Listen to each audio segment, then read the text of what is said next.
My thing is this with De La Hoya. You don't like Al Heyman, De La Hoya.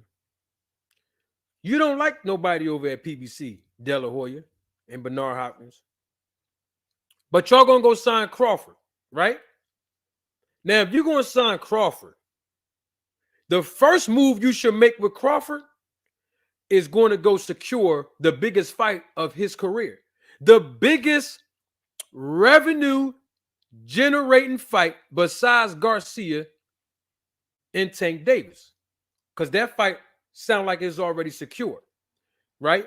So if you're going to secure another big payday for your company and for Crawford, who they say is the best pound for pound, that's what De La Hoya and them be saying. Go ahead and let him sign with you, and then do what? Go straight at Spence, because now he has more leverage. He has a network, the Zone, behind him through De La Hoya and Golden Boy Promotions. He has a promotional company who has done business with Al Heyman in the past, right? Who have put on amazing competitive fights in the past with Al Heyman, who have a history negotiating with Al Heyman, so they know his likes and dislikes, right? And Al Heyman know their likes and dislikes, right? He has a reputable promotion company that can basically negotiate on his behalf. But instead, they're trying to lock him in to a 2-fight deal with their fighters. Now, my thing with Crawford is this. If you was going to do that with De La Hoya Crawford, man, you could have did that with Al Heyman and them over at the PBC, fighting Spence, Thurman, Danny Garcia, and whoever else in the welterweight division that you wanted to fight. It's very simple to me. And so what I see here is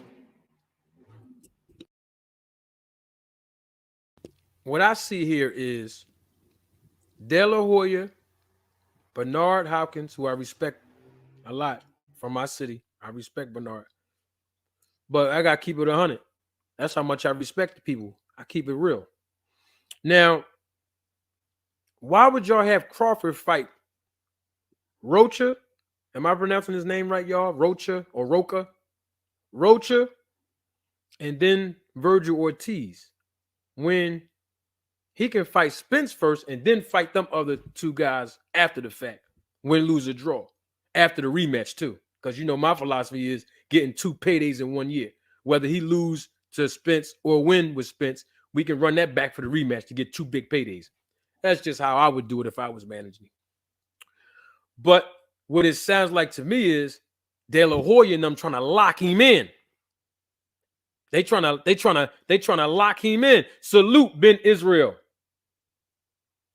They trying to lock him in to fight their 2 fighters and then, quote unquote, fight Spence. That's what De La Hoya said.